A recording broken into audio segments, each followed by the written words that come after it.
अंत में होने वाले विधानसभा चुनावों की पूर्व कांग्रेस ने निर्वाचन आयोग की कार्यशैली पर सवाल उठाते हुए उसे भाजपा की कठपुतली बनकर जिताने के लिए नित नए तरीके अपनाए जाने का बड़ा आरोप लगाते हुए कानूनी नोटिस भेजा है। वहीं कांग्रेस मीडिया विभाग के प्रदेश उपाध्यक्ष संतोष सिंह गौतम और मतदाता सूची कार्य के इंदौर प्रभारी और पूर्व पार्षद दिलीप कौशल ने पत्रकारों से चर्चा करते हुए बताया कि इंदौर जिले की 9 विधानसभा सीटों के लिए निर्वाचन आयोग के द्वारा 302 अपात्र कर्मचारियों को शासकीय बीएलओ बनाया गया है। कर्मचारी भारत निर्वाचन आयोग के द्वारा निर्धारित पात्रता नहीं रखते हैं, जिनके कारण इंदौर की मतदाता सूचियों में निरंतर गड़बड़ियां सामने आ रही है। ऐसे 302 अपात्र कर्मचारियों को बीएलओ के कार्य से तत्काल मुक्त करने और उनके द्वारा किए गए कार्यों की जांच के लिए इंदौर की कांग्रेस पार्टी संगठन प्रभारी महेंद्र जोशी और पूर्व पार्षद दिलीप कौशल ने अपने अभिभाषक जयेश गुरनानी के माध्यम से भारत निर्वाचन आयोग, मध्य प्रदेश निर्वाचन आयोग, जिला कलेक्टर सहित सभी रजिस्ट्रीकरण अधिकारियों को कानूनी नोटिस भेजकर अपात्र बीएलओ कर्मचारियों की सूची भी सौंपी है। वर्ष 2021 में किए गए खुलासे के बाद भी मतदाता सूची का शुद्धिकरण नहीं होने पर कांग्रेस ने उच्च न्यायालय से याचना की थी, जिसमें अपर कलेक्टर ने शपथ पत्र के साथ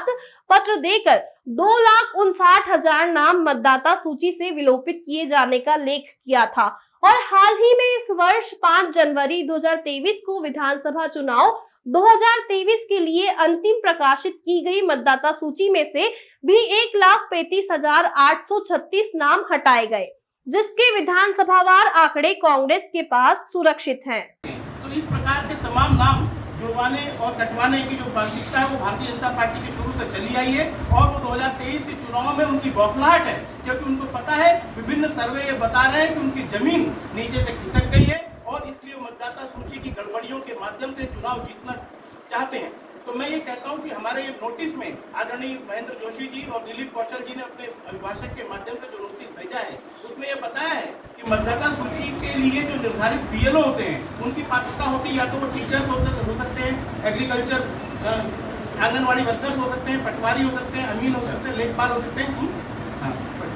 पंचायत सेक्रेटरी हो सकते हैं, विलेज लेवल वर्कर्स ग्रामीण अधिकारी हो सकते हैं, ग्रामीण इलेक्ट्रिसिटी बिल रीडर्स हो सकते हैं, पोस्टमैन हो सकते हैं और नर्सेस हो सकती हैं, हेल्थ वर्कर्स हो सकते हैं, मिड डे मील वर्कर्स हो सकते हैं और कॉन्ट्रैक्ट टीचर्स हो सकते हैं, कॉर्पोरेशन टैक्स कलेक्टर्स हो सकते हैं, जो निगम के टैक्स कलेक्शन करते हैं वो लोग हो सकते हैं, क्लरिकल स्टाफ हो सकता है। ये लोग पात्र हैं, लेकिन इन पात्रों के बजाय जो लोग जोड़े गए हैं वो है बेलदार, मट्टर कर्मी, तबला वादक, टाइम कीपर, ड्राइवर, ऐसे लोगों को भी इसमें रख लिया गया है। और मेरा ये मानना है ये किसी स्टाफ की कमी के चलते या किसी गलती के चलते नहीं रखा गया है, इनको जानबूझकर जो अपने लोग हैं उनको रखा गया है ताकि वो मतदाता सूची में गड़बड़ियां कर सके और भारतीय जनता पार्टी को चुनाव जिताने में मदद कर सके। तो ये जो 302 कर्मचारी चिन्हित किए हैं हमारे लोगों ने, और वो 302 कर्मचारी पूरी तरह से मैं समझता हूं कि निर्वाचन आयोग ने भारतीय जनता पार्टी की कठपुतलियों के तौर पर इकट्ठे किए हैं, जिससे वो मतदाता सूची में गड़बड़ियां कर भारतीय जनता पार्टी को जिताने के प्रयास कर सके। हमारे जो दोनों आदरणीय नेता हैं महेंद्र जोशी जी और दिलीप कौशल जी, इन्होंने अपने अभिभाषक के माध्यम से यह भी बताया है कि अगर हमारी इस बात पर कि 302 लोग फर्जी हैं, 302 लोग जो अपात्र हैं उनको बीएलओ बनाया गया है, अगर इन पर शीघ्र ही कठोर दंडात्मक कार्रवाई नहीं होती है या इन्हें हटाया नहीं जाता है बीएलओ के कार्य से, तो फिर आगे हम हाईकोर्ट का भी दरवाजा खटखटाने के लिए स्वतंत्र होंगे। कांग्रेस नेताओं ने पत्रकार वार्ता में बड़ा सवाल उठाया है कि आखिर मतदाता सूचियों में लाखों फर्जी नाम कैसे जुड़े और बिना विधिक प्रक्रिया अपनाए हटा क्यों दिए गए। कांग्रेस नेताओं ने बताया कि निर्वाचन आयोग लोकतंत्र का मजबूत स्तंभ है, परंतु उसके द्वारा संविधान और कानून का खुला उल्लंघन किया जा रहा है और भाजपा को जिताने के लिए पारदर्शी तरीके से कार्य नहीं करते हुए नित्य नए पैंतरे अपनाए जा रहे हैं। मतदाता सूचियों में गड़बड़ियां, मतदान केंद्रों का फेरबदल, मतदान केंद्रों का पूर्ण निर्धारण कर उनकी संख्या कम करना, निर्वाचन कार्यालय से रिकॉर्ड चोरी होना और अब सैकड़ों अपात्र कर्मचारियों को बीएलओ बनाया जाना इन गड़बड़ियों का ज्वलंत प्रमाण है। पूर्व में भी श्री दिलीप कौशल जी के माध्यम से अपने याचिकाएं प्रस्तुत की है माननीय उच्च न्यायालय में। कई फर्जी वोटरों को हमने पकड़ करके और आने वाले विधानसभा चुनाव, आने वाले नगरीय निकाय चुनाव में से उनको हटवाने का प्रयास किया। और एक सीधी सी बात है कि कांग्रेस पार्टी चाहे जितनी मजबूत हो, कांग्रेस पार्टी का कार्यकर्ता कितना ही मजबूत हो, संगठन कितना ही मजबूत हो, नेता कितने ही मजबूत हो, परंतु आप सभी भी जानते हैं कि क्रिकेट टीम कितनी मजबूत हो, परंतु यदि एम्पायर ही भ्रष्ट है तो क्या कभी मैच जीता जा सकता है? कभी मैच जीता नहीं जा सकता। और आज यही कांग्रेस पार्टी के साथ हो रहा है। आज घर घर पर कांग्रेस पार्टी के कार्यकर्ता जो हैं उनका संपर्क है। घर घर पर जो कांग्रेस पार्टी के नेता हैं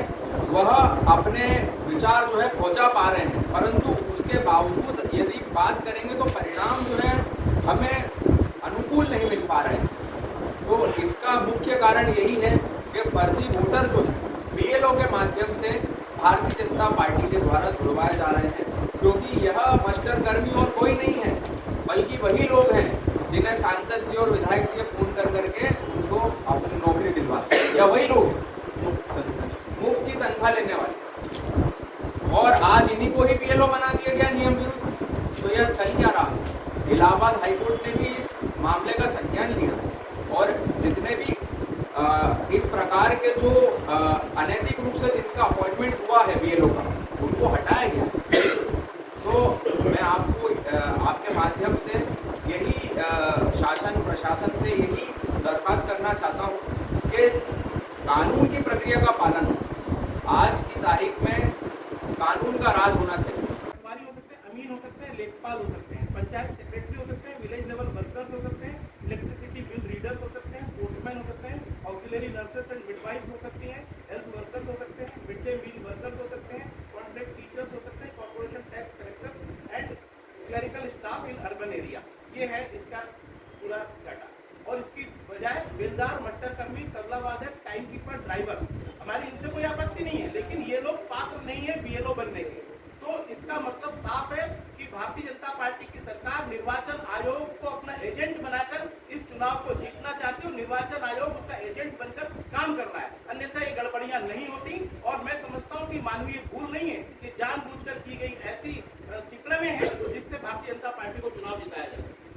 आपका मुद्दा अपनी जगह सही है। हम तो आपने आपत्ति इस बात पे उठाई है, हमारा तो वही कहना है कि उसका मापदंड क्या कोई लिखित में है? क्या कोई शैक्षणिक योग्यता उसमें तय है कि भैया कोई 8वीं पास या 12वीं पास कोई बन सकता है? मैंने भी बताया था अपॉइंटमेंट